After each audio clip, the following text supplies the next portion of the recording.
est-ce que si mon père ou mon grand-père est chauve, est-ce que j'ai plus de chances de l'être? Et je te pose la question à la fois à côté paternel et côté maternel. En fait, ce qu'on sait aujourd'hui, en tout cas de manière sûre, c'est qu'il y a vraiment donc de la génétique. Et génétique, ça c'est pareil, ça ne veut pas forcément dire que vous avez quelqu'un. Donc je réponds par l'inverse. Donc je ne réponds pas encore à ta question, mais c'est important. Parce que souvent, quand on dit il y a un terrain génétique, quand les gens peuvent me dire en consultation, bah, ça m'étonnerait parce que mon père, il a jamais perdu un cheveu, il a 70 ans. Ma mère, elle a une tignasse comme personne. Mes grands-parents, de ce que disaient mes parents, c'est pareil.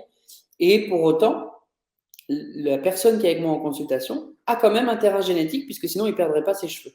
Donc en fait, ça peut quand même sauter une ou deux générations, Ok. voire même si on veut faire très compliqué, il peut même y avoir des néomutations, c'est-à-dire d'avoir une modification en fait de la génétique, bon, à sa naissance certes, mais qui fait qu'on n'a pas forcément des antécédents. Ok. Maintenant, pour répondre à ta question, on sait quand même, et c'est pour ça qu'on pose la question, que quand on a des personnes, notamment son père ou son grand-père, qui a une perte de cheveux, et d'autant plus si la perte de cheveux est importante, on a, nous, plus de risques de perdre ses cheveux, et on a plus de risques d'avoir une forme, entre guillemets, plus sévère. Ce qui est difficile pour nous, c'est quand tu as quelqu'un qui vient très tôt, parce que du coup, il y a quand même 20%, enfin 15 à 20, qui peuvent venir à l'âge de 20 ans, hein, ce qui est très tôt pour ce processus évolutif.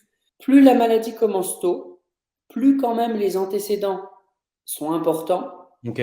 plus la probabilité d'avoir une forme importante est importante. Ça veut dire quoi? Ça veut dire que quelqu'un qui va venir me voir à 30 ans et qui va me dire est-ce qu'il faut que je commence à me traiter ou pas, ou je vais avoir plutôt tendance à lui dire bah, vu les questions qu'on a et les réponses que vous m'avez données, je vous conseille, comme le risque est plus important, de commencer très tôt le traitement pour pouvoir avoir les meilleurs résultats.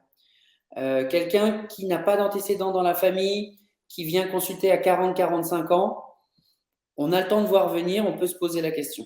Et ça va dépendre en fait de toute façon toujours du retentissement de cette perte de cheveux sur son humeur, sur sa confiance en lui, sur sa Ouais, gêne esthétique. ouais, bien sûr. Et puis, l'autre chose qui est importante, c'est quand même, plus on traite tôt, meilleurs sont les résultats des traitements. Mais ça, je pense qu'on en reparlera après sur les traitements, mais c'est quand même Ouais, une bonne notion. ouais, bien sûr, Donc bien la sûr. génétique importante, mais de la même façon, c'est pas parce qu'on a quelqu'un son papa qui perd ses cheveux, qu'on a signé un contrat à la naissance pour perdre ses cheveux de la même façon.